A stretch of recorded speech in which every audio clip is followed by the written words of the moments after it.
Yo. Welcome back. Really got to say things to me. Yes, Welcome back to Ball Central. It's your boy Phil and assistant Landon. Lando Pando, you can call me.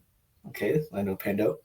So, hey, we're here to give you our Backlash reactions. It was last Saturday, and we're dropping our reactions the week after just because maybe some other stuff happened on Raw and or SmackDown. So, hey, if you're new, make sure you like and comment down below, subscribe, put notifications so you know when we upload, and check out all our audio stuff on the pod as well. And hey, let's get into everything. But before we do, Landon, how we doing today? We're doing good. I So, just had a hard game of pickleball. yeah, you lost. I beat you. Did you? Yes. Are you sure? You're not gonna lie in front of the camera? I'm not lying. Okay, bet. So, we're gonna go match by match, say who won, and give our reactions to it, and see what does it mean for those future stars. So, first one up, as you can see by the little ticker going through, it was the Fatal Four Way for the U.S. title. Jacob Fatu, LA Knight, Drew McIntyre, and Damian Priest. It was crazy chaos everywhere. Damian Priest and Drew McIntyre did a table spot, which it looked like Drew missed, and his head bounced off the concrete, so not very good. Hopefully he can, recover fast. But LA Knight had Jacob Fatu ready for the table, but then he got pulled off by Solo. And then someone debuted, not Zilla Fatu, but it was Jeff Cobb who came in, made a save, and made sure Mr. Jacob Fatu got the W and retained the title. So, hey, what you think, Landon, about the U.S. title match? Hey, Jeff Cobb debuted, yeah. But this now is probably gonna plan for Zilla to debut because Jeff will probably substitute in for Jacob Fatu, and they're gonna kick Jacob out of the bloodline. He's gonna team up with Zilla, Solo, and Cobb versus the Fatus, which would be really nice match. Two heavy hitting meat sticks. Meat med sticks? Yes. Shaky start. So far that recording, Landon. Yeah. I mean, Zilla Fatu didn't show up, but that doesn't mean the whole mini bloodline story is dead. Just because if Jeff Cobb, I didn't like how it was Jeff Cobb. I thought they weren't gonna. I thought he was gonna bring him in, but not for the bloodline story. So hey, that just opens the door for Zilla Fatu, because if Solo has, like you said, Cobb, then Jacob Fatu is gonna need somebody, because 2v1 is not gonna be fair. So it still opens the door for Zilla. So hey, we'll see what happens. But yeah, I don't like how. I thought Jeff Cobb was gonna not be a part of the bloodline. Yeah, he's like Filipino, isn't he? Filipino, yeah. Yeah. So yeah. So I mean, Tom Matonga. No, Tonga Low is not Samoan either, I think. We need him to come back. Yeah, But he's the Tongan with thingy. They're related to like Haku or something. Right. So hey, it is what it is. Next up, we have Lyra beating Becky Lynch. Now, this was a good matchup all the way through and through, but the ending was kind of sketchy, I believe. It looked botched to me. Yeah, it looked botched, but hey, nonetheless, I think the right person won. I'm glad Becky didn't get that, title, 2 titles as soon as she came back, because she won the tag match with Lyra, and then this would have been her second title in like what, a month? Probably like a week or a month. Yeah, so I'm glad that didn't happen. So, hey, balance. So, I mean, Becky Lynch, Monday Night Raw as well, did a promo, say she's hungrier than ever, more motivated than ever. So, we'll see who she attacks. Hey, maybe Bayley might come back to get a revenge, because she's the one that attacked Bayley at WrestleMania for that tag team spot. So, hey, what you think? That would be a great match to see Bayley and Becky again. You're saying. Right. Okay. Next up, Dom retains versus Mr.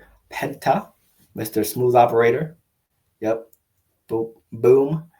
But obviously, if it's a Dom Mysterio match, of course, the Judgment Day get involved. But it looked during the match when they were getting involved, especially from Finn Balor, it looked like he was trying to set up Dom to lose, or wanted Dom to lose, like some subtle placements of certain items, etc., or his demeanor and how he tried to help Dom. So, yeah, it looks like that faction is going to break soon rather than later. So we'll find out how. But yeah, little pieces of, nudging like that from Finn Balor makes you know that's what's going to happen soon. And Liv Morgan should be coming back from her movie soon. I think they just wrapped up or is about to wrap up. So she should be back on WWE programming very soon. So what do you think?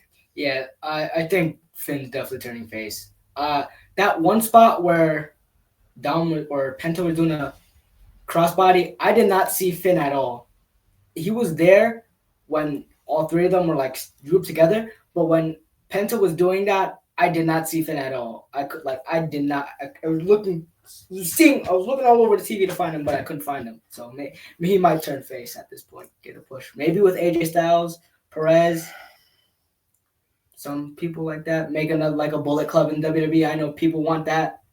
I would love a WWE Bullet Club. Also, apparently Finn was talking to Roxanne backstage, like back-to-back weeks on Raw as well. So maybe Roxanne could be that girl. That would be really nice. So, hey, yeah, I'm excited to see. I'm glad Dom retained. Hopefully, he gets more matches and less interference plays from Judgment Day.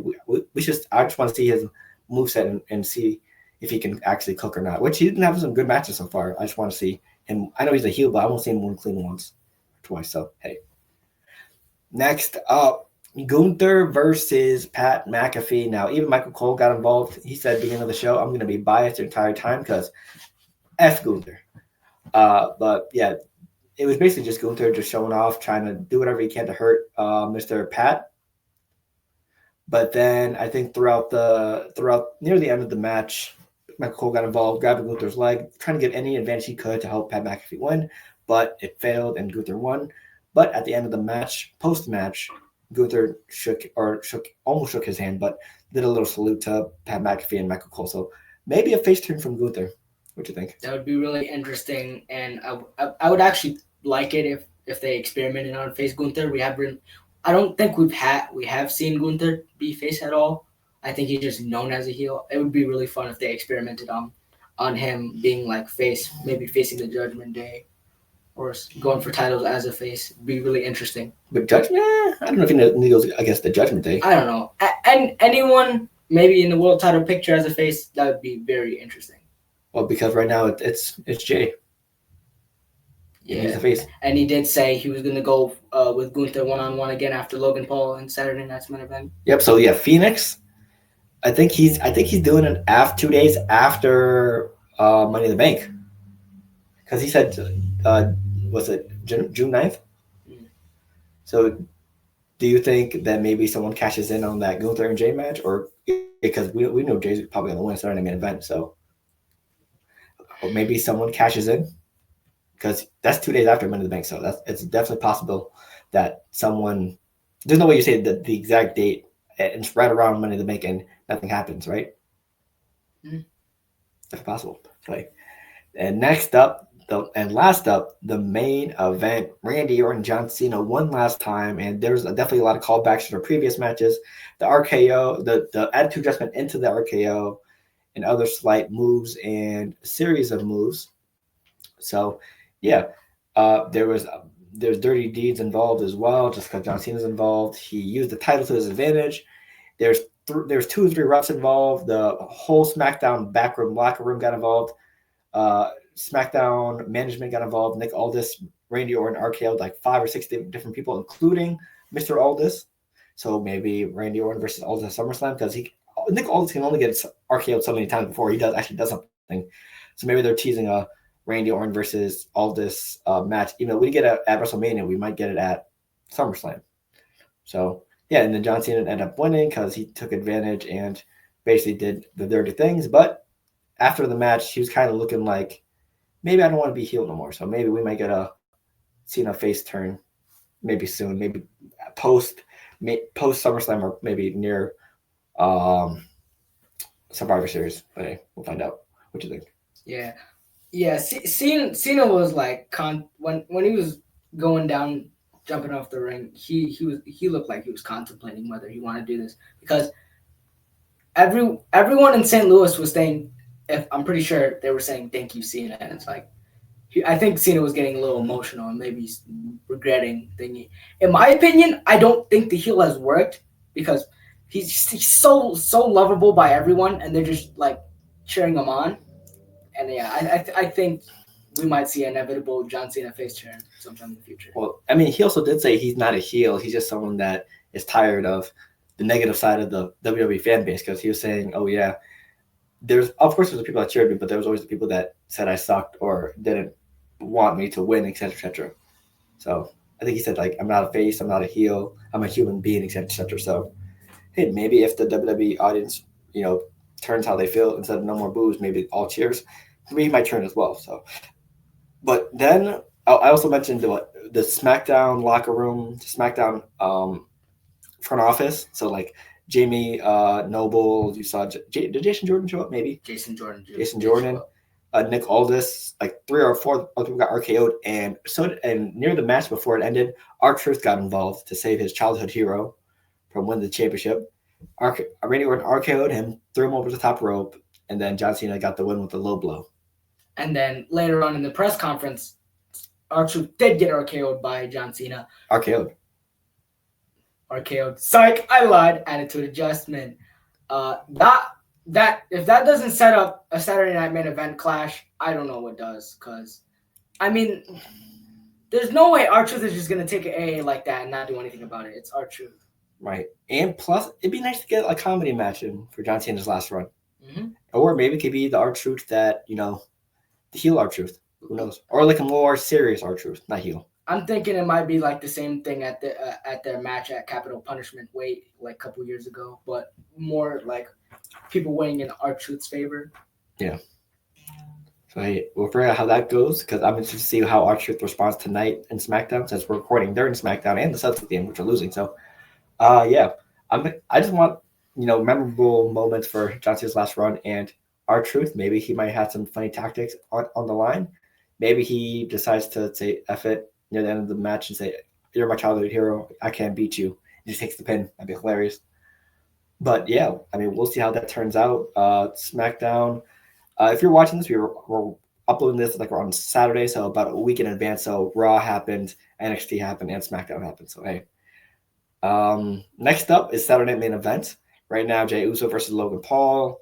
It might be Cena versus R-Truth, and we'll see what else shows up. But we might go live for that, or we might just watch it with the family. I don't know yet, but it depends because it depends on the start time as well. So yeah.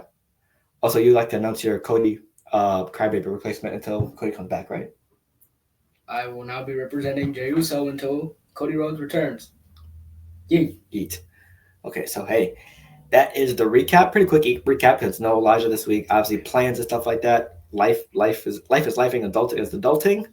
So hey, it's nice to always have the assistant here, Lando Pando, making a bando. So hey, thank you for coming through as always. He'll be here for most likely the watch parties and maybe predictions depending on the time and date of said things. But hey, if you enjoyed this and can't wait for Saturday Night Main Event and Money in the Bank, because Money in the Bank is 2 weeks after Saturday Night Main Event, make sure you like and comment down below. Subscribe and put notifications so you know when we upload or go live. And check out all the audio platforms. Check out all our social medias. Hey, we're in grind season with NBA coming to a close and other sports like MLB and others on the rise. So, hey, with that being said, Landen, what can they thank for watching? Thank you for watching Baller Central. Yeah.